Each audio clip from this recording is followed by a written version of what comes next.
Hello, everyone. Good afternoon. This is 4:05 p.m. on a Tuesday in Southern California at my home. So how are you today? Today, we're going to have a very interesting subject. So I recommend you to forward this live broadcast to your friends or whoever you want them, whoever you want that they watch, and or like it or love it, because just to help me, whenever you like my live broadcast, it goes to the newsfeed, so it gets more traction. How are you guys? This is March already, and then it's still a bit chilly here where I live. And just to remind you, we will have a retreat coming on May 2nd throughout the 6th. So please don't miss the early bird specials. I have 4 seats left for that. And the last time I was online was last month. And at that time, we only had like 4 engagements. And guess how many engagements we have had until today? 11, ladies, 11, yes. And the last one just entered the newsroom last night. So 7 from January. Still, the once a week tradition still going strong. So congratulations and salute for the ladies who just got, what they want from their guys. And hopefully you're going to have a loving, fulfilling, functional, healthy relationship, because that's all I ever teach, right? Do not bait and switch. If you're a goddess now, be also a goddess when you are engaged and when you're married to your man. Okay, don't go back to your old ways that have been proven not to work. Okay, and I understand relationship evolves, and there will always be new challenges. As your relationship deepens, there will be new issues, new problems. But basically, problems and issues are just a vehicle for you to see the stuff that you need to work on. This is why relationship is a lifelong journey toward growth and awakening and enlightenment. Because through relationship, you'll be shown the stuff that still hurts you, that still triggers you, that still pains you. And because of that, you are challenged to always look inside yourself. Why am I so burdened by this? Why am I so easily slighted by things that my partners do or say, don't do or don't say, as if my life is dependent on it, right? There are, of course, issues that are legit. In other words, yeah, it is very understandable that you get hurt, that you are angry, for example, that you need to lash out, and you do lash out. And as I have already told you, my relationship with Joey, for example, is very secure and solid. But that doesn't mean that we never argue or I never lash out or he never lash out. The difference is we don't accumulate. We always are ready to start a new chapter. Whenever we have some bumps along the road, we pretty much let go after 5-10 minutes. I might scream at him out of frustration, and he might snap at me. And in fact, he's a quite temperamental guy, but he's a very good guy at heart. But he has some temper, so he would snap. But because I understand him, it's not about me. It's just about he's frustrated about things. He's getting impatient. So yeah, I would express my displeasure when he snaps out, for example. But we pretty much ready to move on the next minute. We don't dwell or harp on same issues and become something that is unresolved over time. If you check my previous classes, I talk about 3 feminine ways to keep your marriage or relationship harmonious. So please watch that video, because it reveals to you the secret why our relationship is so rock solid, why we are so bonded. Okay, ladies. So now you might wonder why now all of a sudden Kat talks about narcissism or narcissistic man, right? You probably haven't really heard me say anything about this, but I think a lot of you notice something in the dating world, right? That these days you see women, even in our own groups, so hastily and liberally label and psychoanalyze guys as narcissists, right? Most of the time, as I said, I don't respond or react to such comments or charges. You know, I just let it go. You know, sometimes I just don't feel like saying anything, right? Because there's so much, if I have to say anything to everyone all the time, my God, my time is not going to be well distributed, because I will just focus on fixing you guys.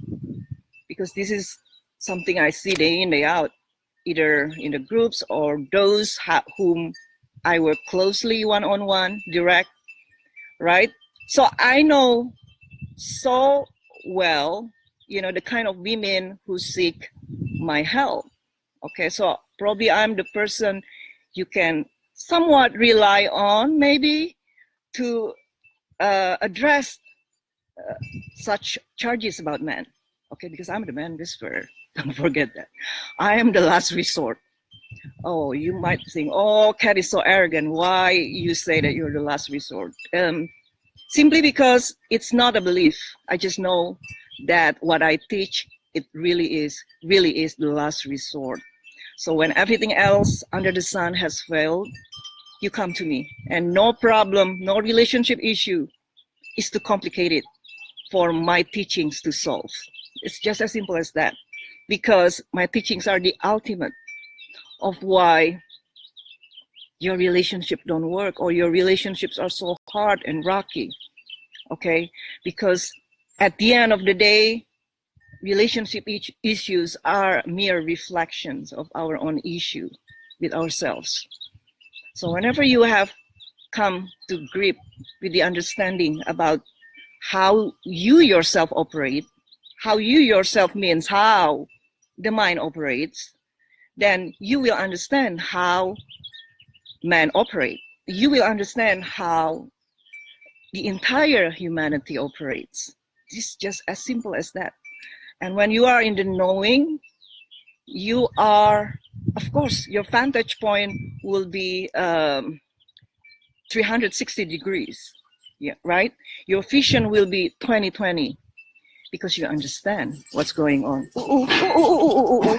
Freckles! Oh my God, Freckles is chasing bunnies. Freckles, come back. Be good. She's my baby. She's so cute. All right. Now, right?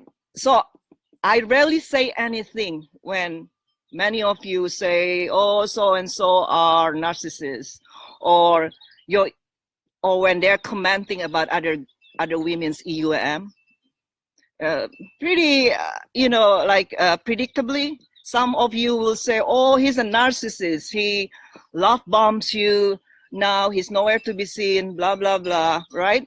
No, just because a guy love bombs you and now he's nowhere to be seen doesn't mean he's a narcissist, okay? There are many other reasons why guys do that. And most of the time, it's because you are the problem. How do I know? Yeah, because this is my livelihood. This is what I do for a living, to detect the problems, your blind spot, your major blind spot, and fix it once and for all. So you know what to do, right? Or not to do next time. And my track record of one engagement a week and thousands upon thousands relationship saved and improved speak for itself. Okay, so this is not just bragging. I have a full documentation of all these success stories, and we see it every day in the group as well. So if you haven't, those who just come, please like or love this class or forward it to your friends, okay? So ladies,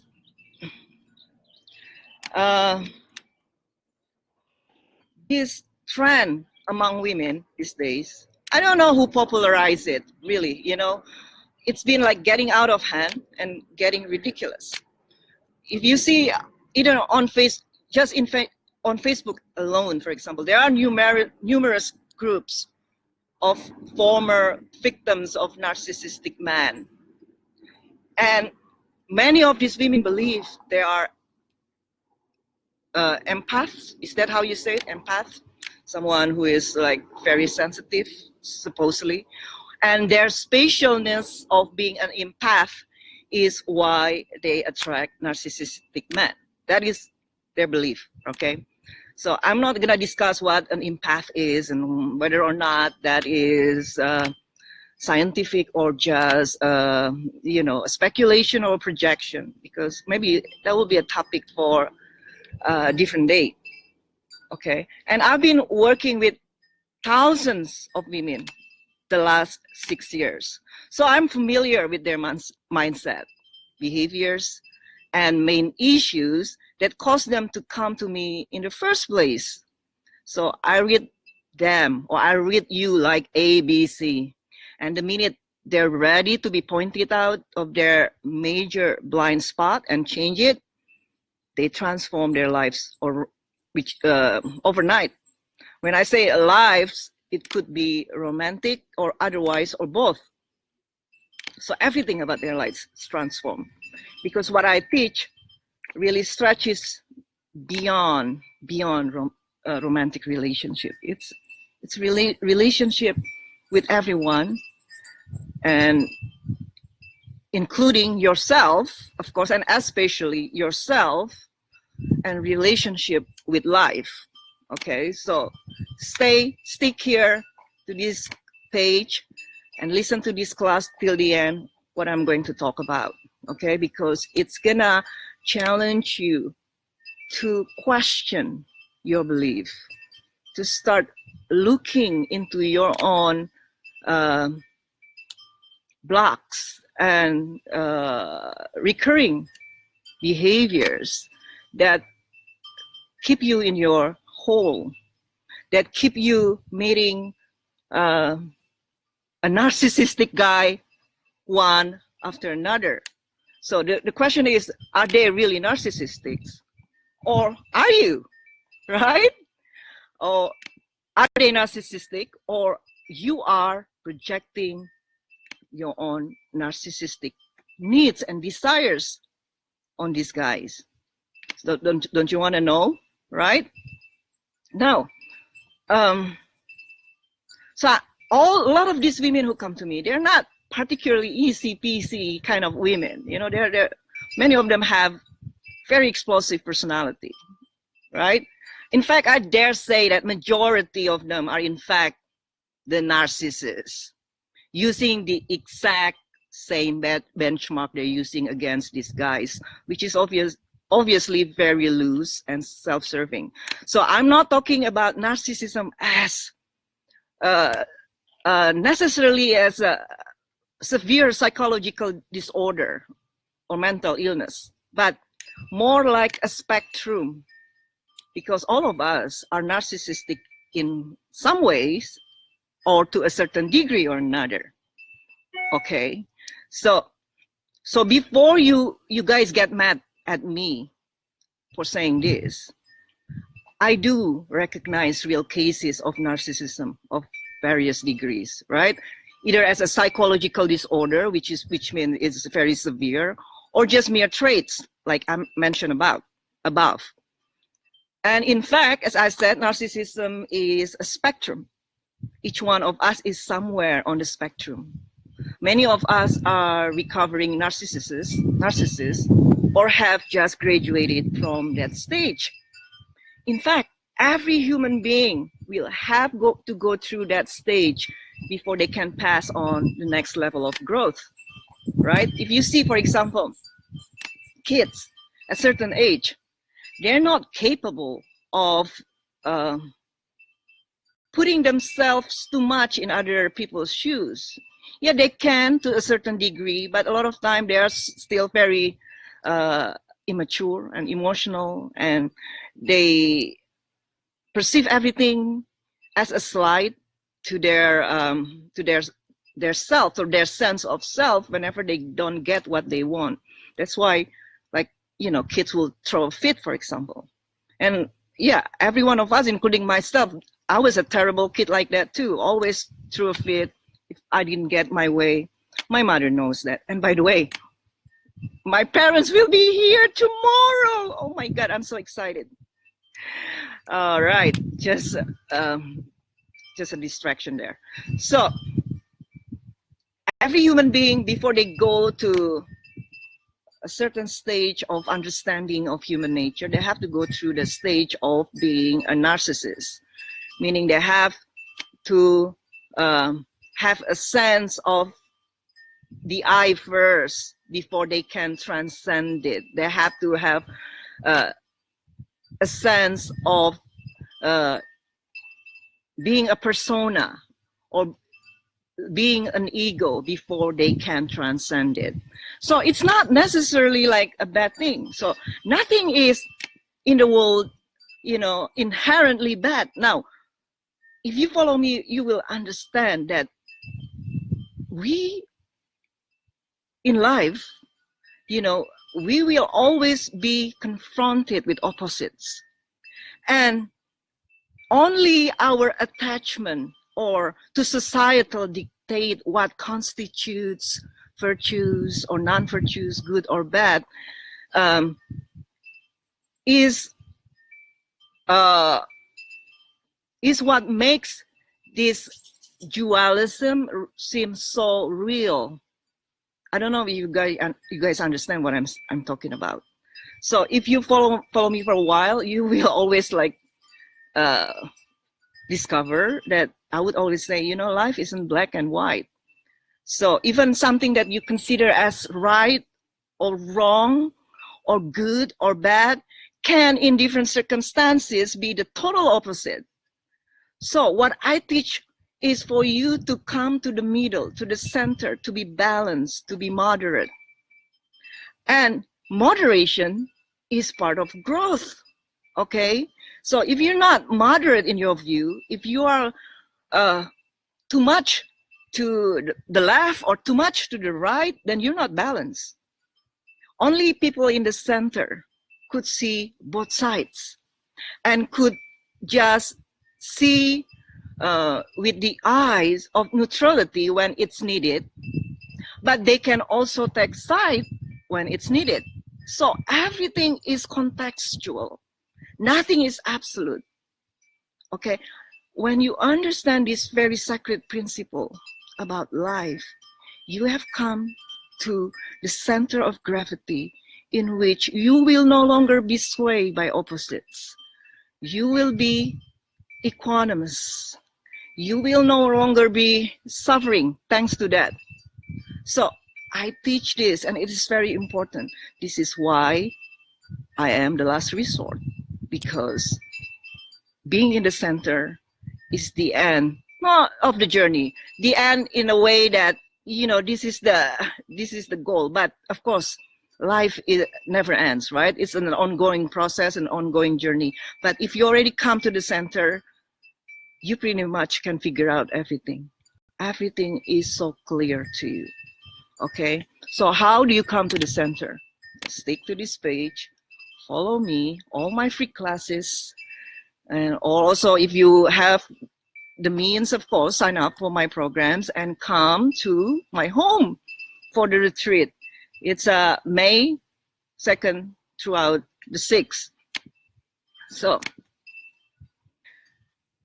some adults, though, unfortunately, never grew out of that stage. I knew personally some people who are pretty much trapped in a 16-year-old mindset. They might be 65, but their emotional and mental development is of a 16-year-old, which means on the spectrum of narcissism, it is still very heavily leaning toward narcissistic traits. They are unable to include others into their view of the world. In a bit, I will show you, the signs whether or not you are still you're still very happy and on the closer to the narcissistic traits on the spectrum. Okay. So, however, when most women talk about their narcissistic acts or EUM, the reality is they are only projecting their own egoic state of being, which is basically their own narcissism. These men are merely taking care of themselves as they see fit, and these women see it as an assault to their own egoic needs because they don't get their expectations met on how this man should behave, which in itself the exact trait of not being able to put oneself in the other's shoes, which is in itself a narcissistic trait. Okay, so ladies, whatever you don't recognize within yourself, you're going to project it on other people, because it's so much easier to shift the blame on other people than to really admit to yourself that I have a problem. If it's a recurring theme to you, right? I've been with one narcissistic guy to the next, then maybe the narcissistic person is you, not the guys, which means you haven't embraced or you haven't recognized your own egoic needs, right? And you believe that whatever need that you have needs to be appeased, needs to be fulfilled by a third party. Okay, but if you recognize that whatever a guy does or doesn't do, you also have had in the past experienced that or done the same exact thing, right? If you can recognize that about yourself in anyone that you come across, that is part of expansions of consciousness. That is a part of growth. That is how you become a moderate, because moderation is part of growth, meaning you have grown up as a person, meaning your awareness is now widened. Okay, your level of consciousness has stepped up a notch. So you understand what people go through.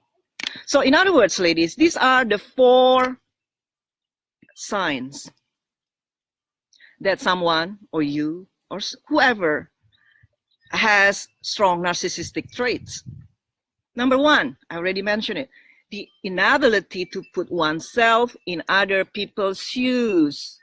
So your needs and feelings are tantamount and need to be known and heeded at all time. You just don't understand that, it's not that wrong you have these needs and these feelings. It's not that wrong that that you want them fulfilled, but to expect that the other people fulfill them for you is a sign that you haven't grown up as a person, because then your emotional well-being is very much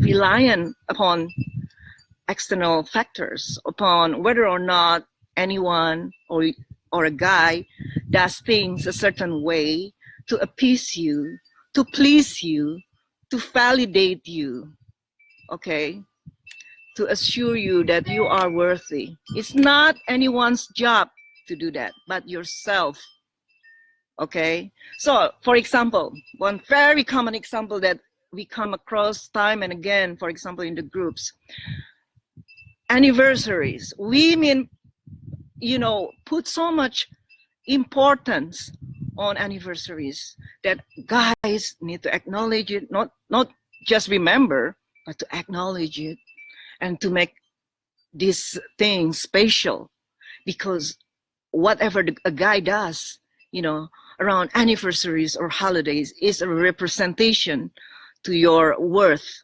your value as a human being or as a woman, right? So you don't understand when it's Christmas, you only receive candles as a gift from him, and you beat yourself up that you're not good enough, you're not desirable enough because I only receive candles as a gift, for example. Hey, I love candles. And if I receive anything at all for Christmas, I'll be just more than happy because I don't expect it. And I don't give people Christmas presents either. So you see, because I recognize that trait in myself that, you know, I do whatever I want. So I don't get offended when people don't do it. Whatever, according to tradition or culture, they don't give me what they're supposed to give. And what is supposed to anyway, right? It's more like a convention. It's an agreement. It's a norm. There's nothing absolute about it. Okay, but we in society tend to believe that norms, you know, societal dictates are everything. We have to live by them. Otherwise, we are of no value, right? I'm not saying you have to break the laws, for example. You know, I'm all for be a responsible citizen, pay your taxes, follow the laws, the rules and the regulations. Don't be a pest to society. Absolutely. You know, I have my conservative values intact, even though I wouldn't say I'm a conservative. You know, I'm really whatever works pretty much. I used to be a liberal, you know, like very like passionate liberal. But these days, you know, whatever works, whatever good, I take them. And you cannot be liberal all the time, as you cannot be conservative all the time. Just be balanced, really. Act and respond spontaneously, moment to moment. That's all I teach. Okay, ladies. So, number one, I repeat, the inability to put yourself in other people's shoes. Okay, you think your feelings are very important. Okay, and everyone, including guys, need to understand your feelings and respect them.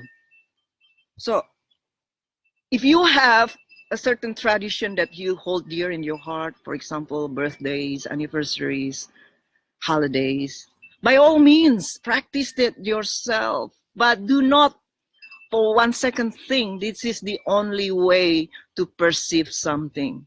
Just because Christmas means everything to you doesn't mean it will mean the same thing to other people. Same with birthdays, Valentine's. So do whatever is important to you, but do not expect other people to subscribe to your values and belief system. Okay? If you cannot do that, that shows you're pretty high in your narcissistic traits. But then again, you know, we are good at some things and not good at others. So do not beat yourself up about it. Just understand and recognize, acknowledge that about yourself. Okay? Do not need to judge yourself. Every one of us is good in one thing, narcissistic in one thing, and very humble in other things, right? So that is number one. Number two, the severe victim mentality, the inability to introspect and self-investigate, to be aware of one's own flaws and toxic behaviors and emotions. Thus, what aren't being claimed will be projected to the world out there. As I said, what you don't recognize in yourself, you will shift it on other people. You don't realize what you're observing is actually your own ego movement. It takes one to know one, right? So those who have been in that place, that means, yeah, I used to be that person. But those who are still unaware of their own same traits in themselves are only judging that part of themselves that now they are shifting on other people. Okay? So you are actually the person you are talking about, or the observer is the observed. That is how deceitful our mind is. Only when you have done your inner work that you will realize the movement, every fluctuation in your mental space. Okay? These things is very hard to teach. But I can only inspire you to always sit with whatever feeling that arises moment to moment and investigate it. And you will become a very awakened, a very healthy person when you keep doing that. Number 3, the expectations to be understood, to be empathized and treated with kindness and without judgment, when lacking on those very traits themselves. Hence, the quick labeling of someone as narcissistic is a sign that, you are not in tune with your own same traits. So in other words, you are suffering from the one finger pointing, 3 fingers back at your syndrome, or you can dish it, but you can't take it. My God, I encounter so much of this phenomenon in my work. Like all these women, when they are angry because I don't agree with them, they will just right away call me a narcissist, a psychopath, sociopath, and all that. And they don't realize my response is related to their statement about whatever, and I'm just discussing whatever it is that they're discussing without talking about personality. So when they're angry because their worldview isn't being validated, they use slur or attack my personality. But when I return the favor, they will call me that all other sort of names, that you are not, you cannot respect other people's opinion. Hey, what about yourself, right? So before pointing fingers, beware first if you already exempted by the same charge. I always do that.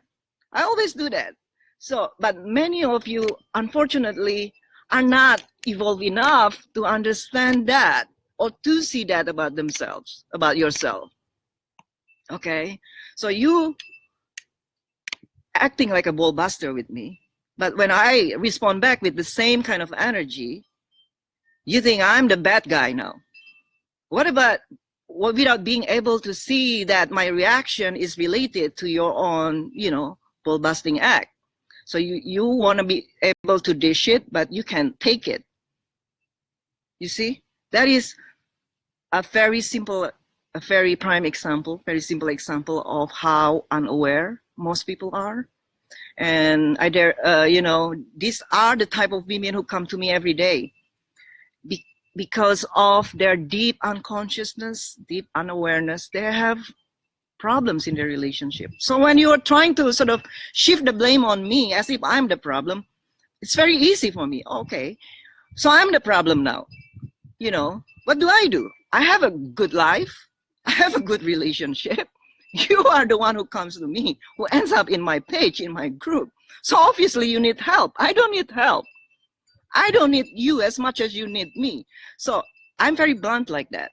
Not to hurt you, but just to make things clear. And I say it as it is to help you see. Because if I beat around the bush, I am politically correct all the time because you expect that, then you're not gonna learn anything. And you'll be forever, stuck in a hole thinking that your shit doesn't stink. And because of that, you will have a problem in your relationships, and your guys can never claim you, or can never commit to you because you are uncommittable to. Who will sign up for a life of hardship, being with a crazy woman or reactive woman who cannot see their own stuff? Okay, so I understand it hurts. It's always painful to grow. It's like when you go to the gym for the first time, you'll be sore for days. It's the same process about growth. You'll be triggered first. You'll be pissed off first. And I allow you to be pissed off. It doesn't affect me, one way or another, because I know it's part of the process.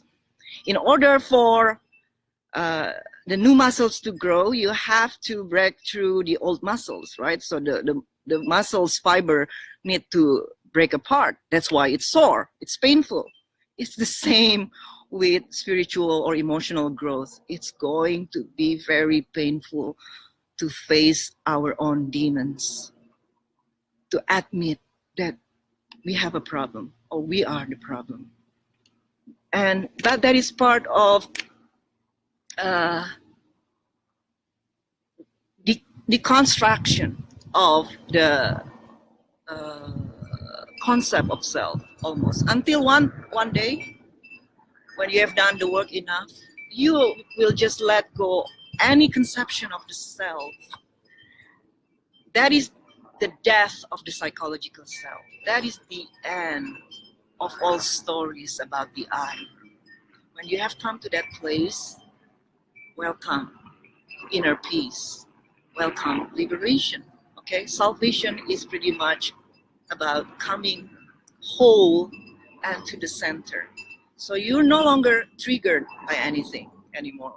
It might be triggered for 5 seconds, 5 minutes, but it's not going to be a lingering issue and problem that haunts you for the rest of your life. Okay, it's so beautiful what I teach and so deep. So stick with me. So that is number 3. The expectations to be understood, to be empathized, to be treated with kindness, but not being able to do the same to whoever they judge. Okay, so we hear it a lot too in the groups. Oh, you don't have any empathy, you should empathize. That's why, I don't like using the word empathy, because a lot of time it just shows your expectations of how others should behave. I prefer the word compassion. Compassion can be expressed in so many different ways, not just one way. Empathy entails that you only respond with kindness, with kid's glove, right? Because you don't want to be hurt. Your feelings don't want to be slighted. And if you just give me tough love, that is not empathy. That is tough, and I don't like it. And I thrive better when you're kind to me at all time. That's the kind of expectation that a lot of you have, which is unfortunately belongs to narcissistic trait. Okay, so this is why I have to say it again and again, why the groups aren't moderated. Because if it's moderated, it becomes an echo chamber. It's sanitized. You will never grow from that, because there is no challenge. There is no movement in your mental space. And how can you grow through that experience? And this is why in other groups, you don't see so many success stories like in our groups. In our groups, it's daily, especially the secret group, for those people who, majority, of course, have read my ebook or bought my products. They are paying clients there. So if you want to be included in the secret group, please just invest in my ebook if you haven't. You can get it as cheap as $47. And really, even with $47, I want nothing but success for all of you. I want nothing but happiness and healthy relationship. Okay? My stuff is not just for, fiercely successful women. No, my stuff is for every woman. In fact, for every living, breathing human being. Because when every woman and every breathing, living human being understands what I teach, we can end world hunger right here, right now. Okay, so there's number 3. Number 4, this is a sign also, being trapped in hard ego boundaries that cause them to personalize every little thing as an attack to them personally, and or to make it all about them. Narcissists have a real hard time relating to others, and their sense of separation to the rest of the world isolate them further into that cycle of toxicity. Okay, so when others teach you, have a firm boundaries. No, I say, soften your boundaries. Only when you soften your boundaries, you can lower your expectations. And in return, heighten your standards. That it sounds very paradoxical, right? Because whatever I teach, a lot of it's very paradoxical.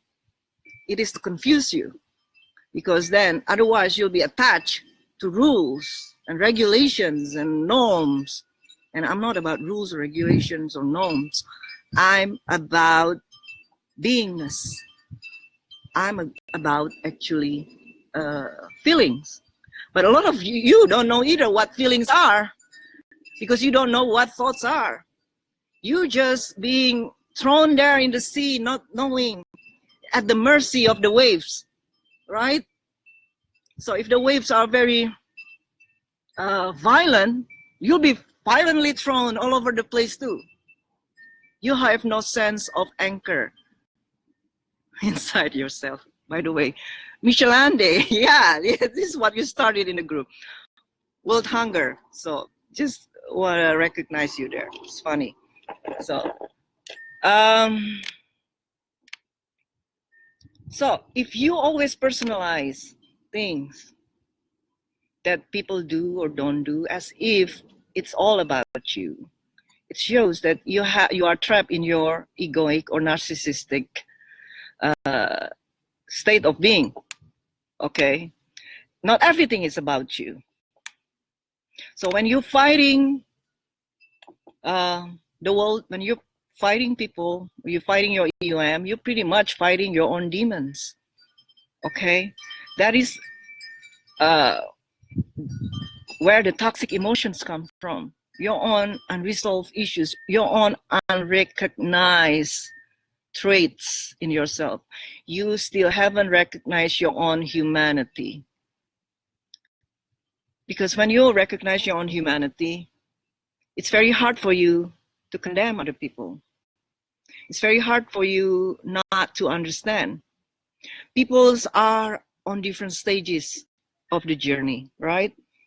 Some are more aware, more evolved than others. Some are still in a very chaotic state of mind. That's why they live in chaos. They live in probably like violence, for example, or inflict violence upon other people. It's not necessarily because they're inherently bad. So when you understand this and you recognize this in yourself, that you have also the kind of evil you see in other people, for example, you refrain yourself from condemning. Yeah, some extreme situations, some extreme cases in which like some people are so unaware that they will end up torturing and killing. It's very hard, of course, not to judge and not to condemn, right? But as someone who has done their work, their first reaction is, of course, sadness and concern, not necessarily anger.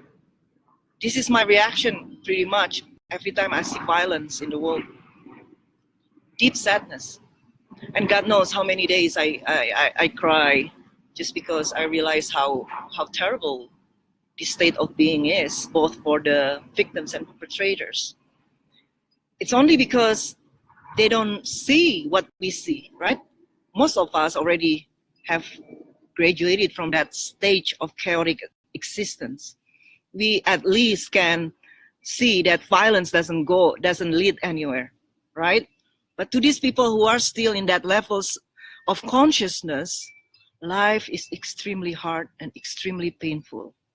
So suffering is following them like a tail of a dog following the dog, pretty much. So instead of condemning and feeling angry, even though sometimes we can't help it, I understand, we have deep sadness about that situation, knowing that it is part of samsara. Samsara is part of the nature of the unsatisfactory nature of existence. That's what samsara is. That's why, a lot of time, there's really not much we can do. And some of us have come to that understanding and to come to that surrendered place that it is just part of the evolution of consciousness. Even though, yeah, if you have to do something about it, and it is within the reason of that people are actually ready to do something about it, that it can be done, by all means, then do it, right? But a lot of things are really that it's not the right place and the right time for change to happen. We also have to surrender to that fact. That's why certain countries are more evolved than other countries. For example, certain cultures are less violent than other cultures, right? Because the people of those violent cultures, for example, because they're not ready yet to, to dismiss or to forego that their practices, they still see value in that. And this is not something that we can force upon, So even though we are sad, even though we are deeply concerned, but deep down we understand this is part of the necessary journey, the necessary process. Okay, so where were we now? So if you are always trapped in the cycle of toxicity in all your relationships, it's a sign that you haven't moved out of your narcissistic or egoic state of consciousness. Okay, so when you recognize that about yourself, all of a sudden you no longer see narcissistic guys, and if you do, you don't want anything to do with them. Do you understand? Okay, so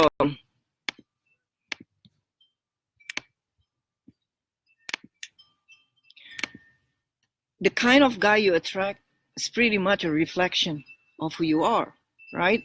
If you already always attract narcissistic guys, it means you are also still narcissistic. As simple as that. Because emotionally healthy people will never be involved with emotionally unhealthy people, or people who cannot redeem themselves through your influence, through your modeling behavior.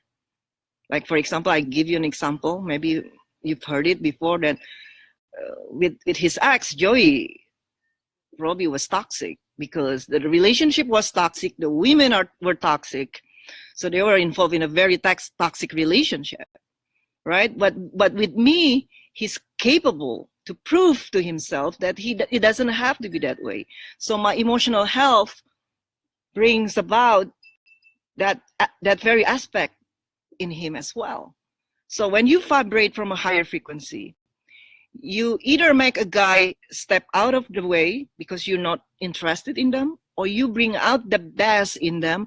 So you basically emancipate him to be closer to your level of awareness or growth. Okay, so what I teach has a very wide-reaching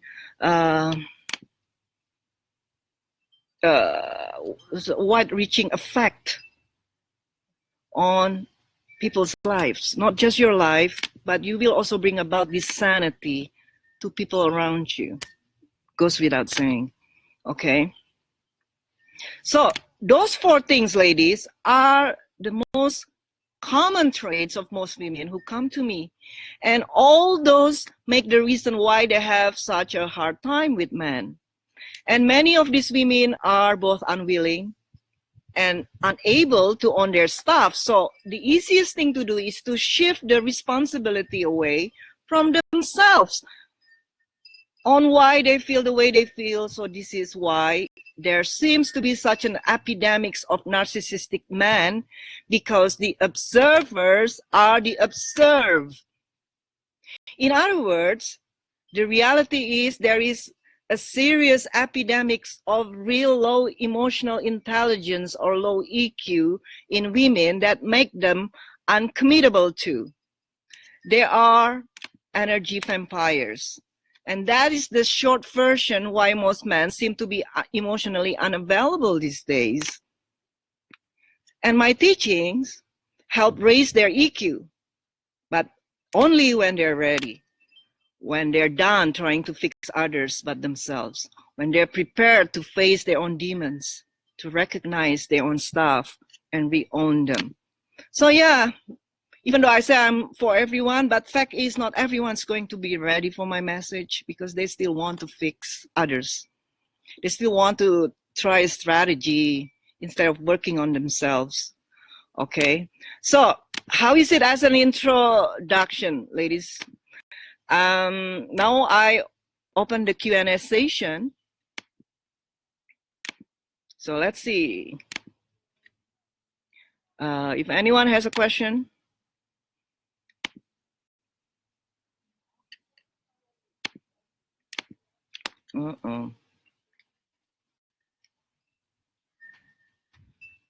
So this is from Nisha. By narcissistic, do you mean we believe that every little thing is about us and our expectations of how things should be? My question is about how can I be more present with enjoying the moment and not always worrying about what if, or if he's seeing someone else, or is he's going to leave? Yes, Nisha. If you always believe every little thing is about you and the world is revolving around you and your needs for validation, how things should be, how he should behave, or how other people should treat you, yeah, pretty much you haven't recognized narcissistic traits in yourself, because when you're over those things, you no longer care. Yeah, you'll be still, of course, annoyed and slighted and whatever. You'll still react when people annoy you. But in the long run, in general, you can just let go in a heartbeat when stuff like that happens. Okay. And so my question is, how can I be more present with enjoying the moment? Get out of the head. So if you're always worrying about what if he's seeing someone else, if he's going to leave, realize that there's nothing you can do to speed up the process. There's nothing you can do to control the outcome or to control another person. Okay? When you understand that, that means you have already growth, wisdom inside of you, knowing that you cannot control. The illusion that you are in control of how your life unfolds is why you're trying so hard and fighting so hard, and in the process make you so unhappy and depressed and distressed. Because when you understand you have no control whatsoever how life unfolds, you would just let go, enjoy the moment, and be okay with what is, no matter what that is. Okay, it's freedom. Because no, you no longer have to try to do this, try to do that, try so hard to make things happen. You do what you need to do, and it's pretty much effortless in the moment, right? Obviously, I still do also things, but my doing, as I always say, come from being, from beingness, not from the mind, not from the idea or the belief how things should be, or for an ambition because I compare myself to Oprah, to other people, whoever that is. So I have to be more like them. Even though as a human being, yeah, we are subject to comparing ourselves to other people. But when you are an aware person, the minute you know you're doing it, you just sit with that movement in yourself. You realize you being human. You realize you being just very pedantic, right? Because you start comparing yourself to other people. Okay? Now, this is from Bridget. I am not projecting. My ex-husband of 27 years was actually given a diagnosis of psychopath narcissist by his mental health counselor. It took me 4 years to plan an escape that didn't include a body bag. As I said, there are some cases of real narcissism as a psychological disorder, especially if it involves abuse. I'm not talking about that. I'm not saying that all women who say their exes or their partners are narcissistic are totally wrong. But it can be that 90% of men are narcissistic, okay? So if you see it like every day in the groups or everywhere, you open a dating forum, for example, and women talk about narcissistic guys, that will sort of raise your concern, because how can it be there are more narcissistic guys than not narcissistic guys, right? So we're just being curious. Why is this happening? So as someone who is working closely with women day in, day out, who makes a livelihood out of it, then I probably can be someone who can instill this understanding what is truly going on. Okay. So this is from Deborah. My question is, why the hell do we do this when it doesn't work? And why so many of us independently and globally engage in the same non-productive behaviors? Because you still are under the spell of the mind. The mind will always seek problems. Okay, the mind will always want to dissect and analyze and overanalyze everything. So even when there is a problem, you create a problem just by thinking about it and discussing it and debating it to death. When you don't even notice it, and it doesn't arise in your consciousness, it doesn't create a problem. So whenever you are overanalyzing a guy, for example, for what they say, they don't say, realize that is the mind's tendency. So catch it while it's acting up. Hey, look, the mind is seeking a problem right now. So if I spend like just an hour thinking about this, I already succumb to the deceptive, the mind's deception. And many of you are doing it every single day, you know, day in, day out, all the time pretty much, right? So you are always in the state of struggling for who knows what, because there is no real problem, but only because the mind think it's a problem and you need to discuss it to death. When you try to approach anything and find an answer from the mind level, you will never find it. You will never find an answer through the mind. The mind doesn't know. The mind will always continue to churn in, to divide, dissect, because the function of the mind is really to divide, to create compartmentalization. That's what, it's so difficult to pronounce. Whatever. So, you know, to divide, right? To dissect, to pick apart. That's what the mind's role is. Okay, so do not get lost in the identification of the story.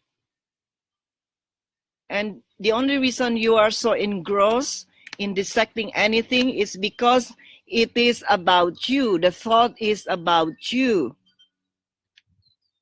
And again, this is not something you will realize right away. Sometimes it takes like a lifetime to really see that tendency in yourself. It takes years sometimes. And a lot of people who've been meditating for years and years and years, and they still don't understand. Okay, Deborah? Because that's the nature of the mind. So don't succumb to the mind. That's it. Simple as that. So, and this is from Barbara. My question is how best to implement these things when you are also working with the person you are involved with, and sometimes have to take the lead and lean forward to get the work done. How to juggle that?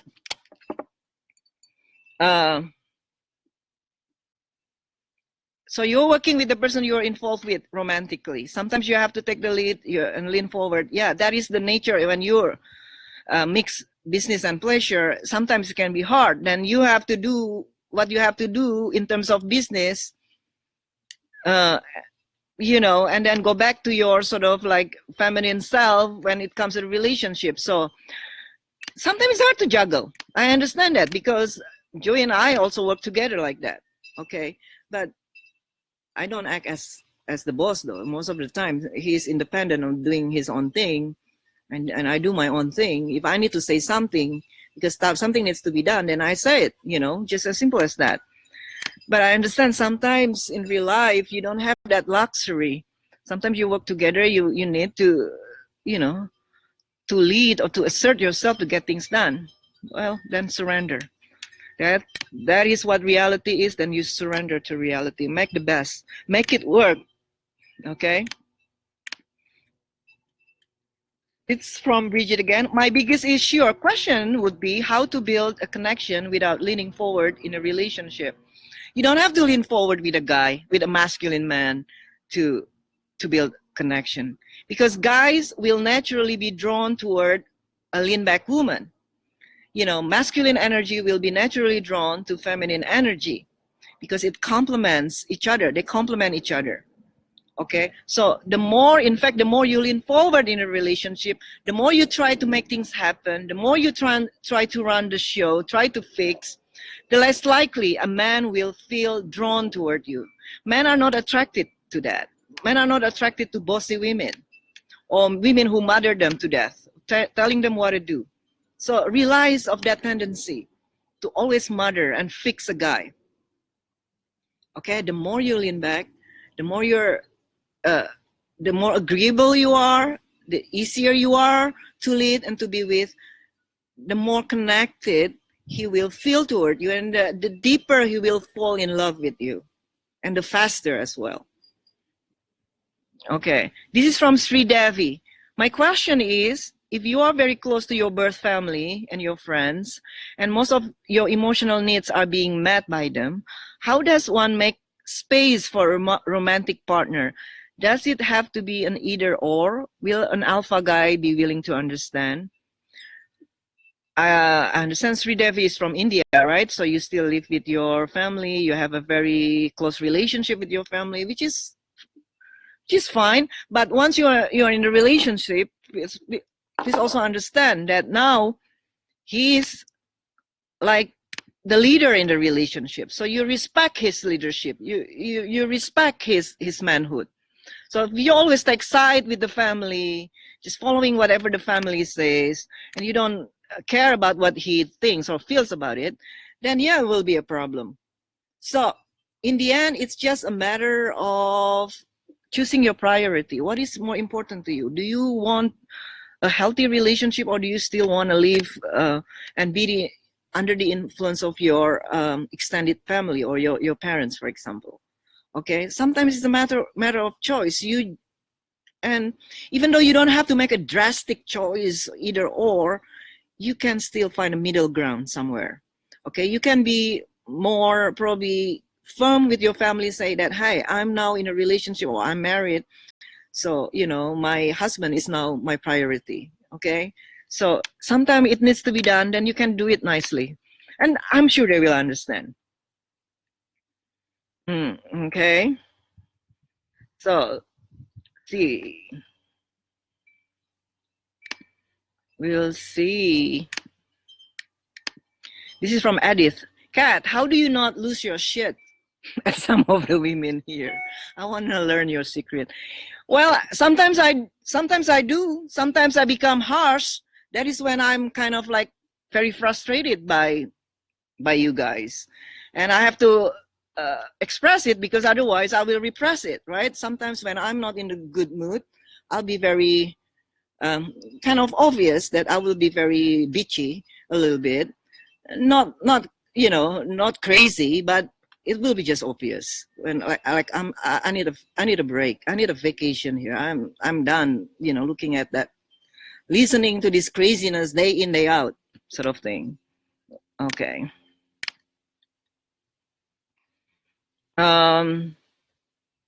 yeah, and then that is when I'm in a harsh mood like that, then some of you get also pissed off because I supposed to empathize your your situation and all that.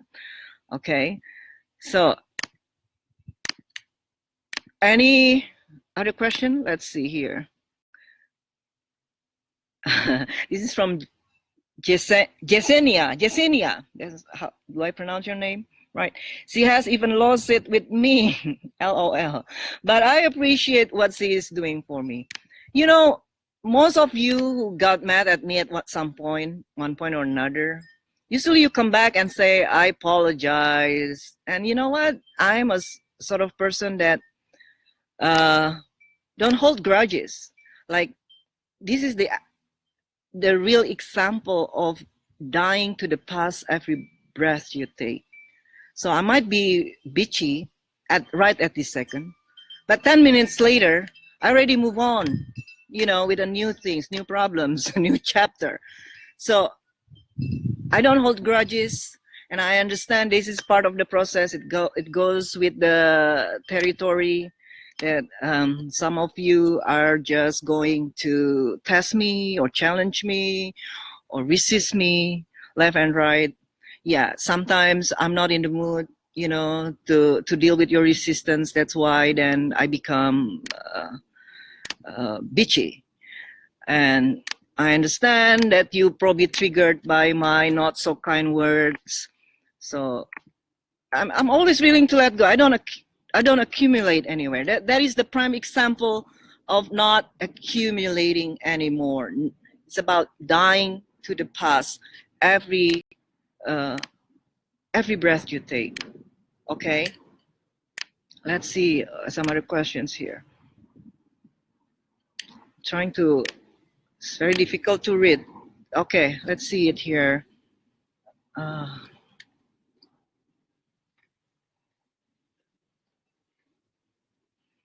Sorry, I see someone posted a question, but I cannot scroll up, ladies. So whoever has a question, maybe you can copy and paste it again. All right, let's see.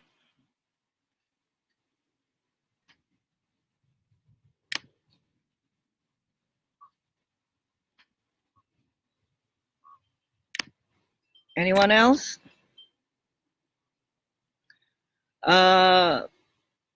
This is from Jasenia again. I feel feminine and like a woman for the first time in my life. Thank you, Kat. Oh, thank you. Just the same. Thank you for sharing, honey. I appreciate that. I like reading about your progress. I love reading your stories. In fact, my success is pretty much because I love reading your emails. I really do. This is like my favorite pastime. That's why I still haven't given up this part of the business, which is answering to your emails, which is part of the ebook if you get it with the coaching package, because I just love it. I just love reading your stories and help you solve your problems. And the fact that so many of you after a while come back with success stories, with engagements, wedding stories, baby stories, just make me feel so good inside. So I'm not pretending that I'm so out of reach. I like to be reachable to most of you, and understandably it's getting harder and harder every day because my business is like growing really, really fast, and there's so many of you who need help every day.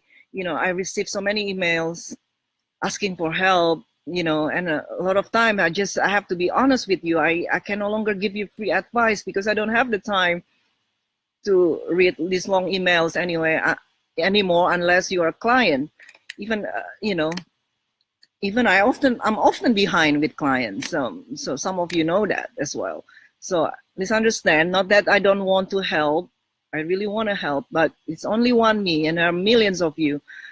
It's just a matter of reordering the priority. Okay, so okay, ladies, if there is no more question, thank you so much for being here, and we catch up again sometimes probably in 2 weeks or so. or next month. And I'm probably gonna take a break a little bit because I do need a break. I'm gonna take my parents to Hawaii, most likely. Don't know yet. Don't have a plan yet. But I'll see you when I see you. And please don't forget, May 2nd throughout the 6th, you will learn so much about all these things that I talk about today. Okay. And I have a coaching program that will also start April, sometime soon, April. It's Midas Touch, the exploration of your genius zone. This is like journey inward for business and career. So if you feel you're stuck in your career, you might want to take this program to help you explore and get into or access and stay in your genius zone and out of your neurosis zone. That is because that is the reason why I can do so much, doing this all by myself, by the way. And if you ask me why do you still doing this by yourself, I'm not sure why, because that is just my just the way I am. You know, I don't change unless I have to. So if I ain't broke, then don't fix it, right? So that is also what I teach you in relationship. If you ain't broke, don't fix it. Okay, if it works, keep doing it. But if it doesn't work, change your approach. Do not do the same thing day in, day out and expect different results. Oh, by the way, there are more questions here. Okay, let's see. Okay, interesting topic. This is from Rosalind. Since I've noticed too that there has been an explosion of articles or videos about narcissism, and I admit to psychoanalyzing people and my exes and overanalyzing their behaviors. Personally, I believe everyone is self-absorbed or self-centered to some extent. Human beings are by nature self-interested and self-preserving unless we do the personal work to evolve out of that. For me personally, the first time I encountered the term, I found the psychological framework helpful and healing in understanding my mother's behavior, because for so long I struggled and suffered since childhood, and I did discover she had narcissistic traits, and that, if I look deeper, was present in her relationship with her mother and my grandmother as well. It was seriously life-changing for me when I discovered this, and I discovered that when I take out the judgment and blame and see people's behavior for what they are, then I was able to make better choices how to interact with them with appropriate self-respect, boundaries, etc. At the same time, I recognize I'm not in a position to diagnose anyone, and there is a huge difference between having traits and having full-blown personality disorder. I believe many people have traits, and a small percentage of the population have the disorder. It's important to be educated, aware, and discerning, or listen to gut feeling, as there are people who have strong narcissistic traits roaming the planet. It's not always about individual projections. It's happening collectively. The entire planet is being shown our shadow right now via Trump, for example. Look up for Waitiko, whatever that is. I'm all for owning up to personal projection, shadow, when appropriate. More importantly, in my experience, I had to encounter enough of these experiences, enough time to learn that what I had to learn, which is in fact about coming to a place of inner harmony and fulfillment and not needing anything from the outside to feel or complete a whole inside of ourselves, which is essentially what narcissism is, what that vampiric tendency for everyone to look to outside of ourselves to feel okay. Yes, Rosalind, thank you for a very thoughtful comment. You're right. There are some cases not really projection. That's why I make a video about the difference between judgment and discernment.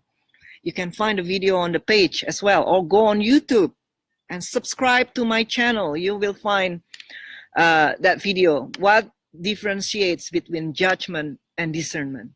Judgment is about you. Discernment is about what is. How do you know the difference? Through your emotional reaction. Okay, so when you are emotionally charged about something, even though what you label might be right, that the other person has certain problems, but your reaction tells something about yourself as well, that you're not healed, that something triggers you, and find what is triggering you and why. And the minute you understand that, you can see everything pretty much from the point of view of neutrality, a neutral person. Neutral doesn't always mean, however, that always not taking side. Sometimes we do take side when it's necessary. Sometimes we have to call a spade, and then call out on certain, like, unwholesome behaviors that need to be called out upon. Absolutely.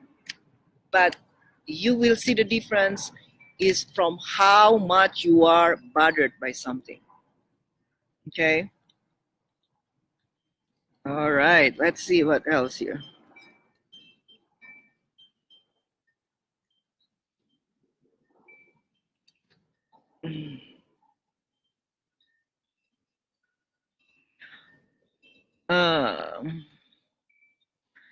This is from Andrea. Hi, Kat. I have a hate of moralistic people. But I guess I'm moralistic about their moralism. How do you address this trigger? Just simply by being aware of it. Okay, moralists, people who always speak in terms of should, right? Or the politically correct people, they annoy me too sometimes. So, but at the same time, it is what it is. There will always be people like that, moralistic people, so it's part of, again, evolution of consciousness. Those moralistic people haven't embraced the other side. That's why they always see things in terms of black and white. And they're always ready to preach about God, about what is virtuous, why not virtuous, what is moral, what is immoral, and etc.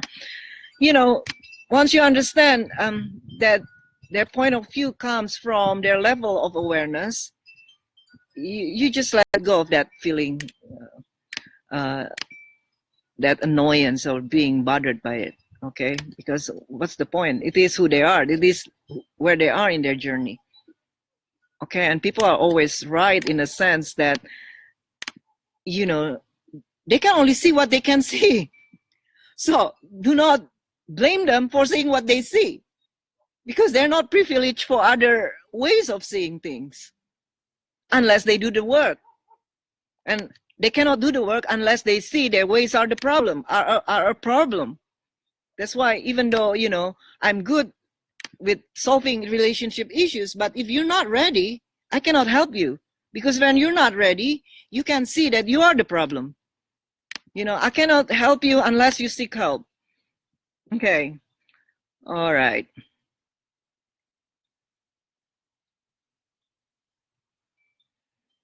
This is from Jesana. Funny you say this. I'm studying psychology and I have noted neurotic and narcissistic traits in myself for sure. And I have ruined potential love a couple of times. Self-sabotage is another one. Creating drama when there is none. I feel the more I do journey inward, the more of a mess I realize that I am. Self-love and acceptance of what is are huge. I'm really enjoying your teachings, Katerina.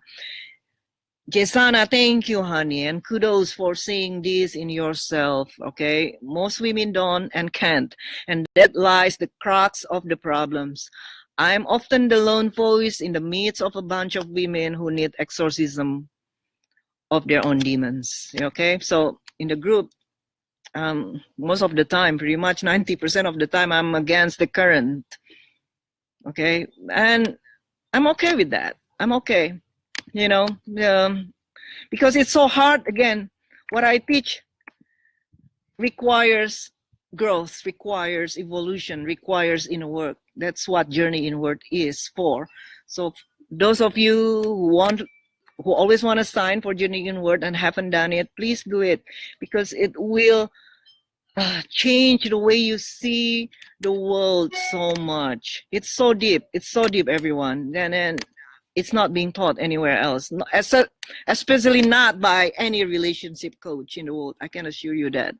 Okay, so and some of you say, well, but your programs are so expensive. Yeah, because you just need that for the rest of your life. You know, how much do you pay for therapy every month? Like once a week therapy, maybe between 100 to 150 an hour, and times 4 every, like in a month, it's like 400 to 600 a month. So you just pay about that much for the rest of your life, because every time you revisit, you know, any class in Journey Inward, you find something new as you evolve, as you grow. Okay, so it's not really that expensive. And considering the results you get, you know, commitment from the guys you adore, the guy, not the guys, the guy you adore, you got the ring, you got the healthy relationship. It's really nothing, you know. It's an investment in yourself, because you're worth it, because you love yourself. Okay, so do it out of self-love. And I promise you, whenever you go back to any of the classes, hey, for some reason, you know, the light bulb goes off. I haven't thought about this one before, and all of a sudden I have this aha moment, right? And I think next time I would talk about one of my clients who did Journey Inward, and she went through some really huge awakenings, huge, and she got also excited. I talk about it in the newsletter, but maybe I'll interview her for the next class. Okay, so that is how powerful Journey Inward is. Okay, so everyone, thank you so much for the time. It's getting late here. It's almost 90 minutes, and I will have to walk the fracks. I hope to see you in my home May 2nd throughout the 6th, or in my Midas Touch, and I'll put the link of those 2 programs on the comment section below, and also on the OP or original post. Okay, have a wonderful week, everyone. Good night. Bye-bye.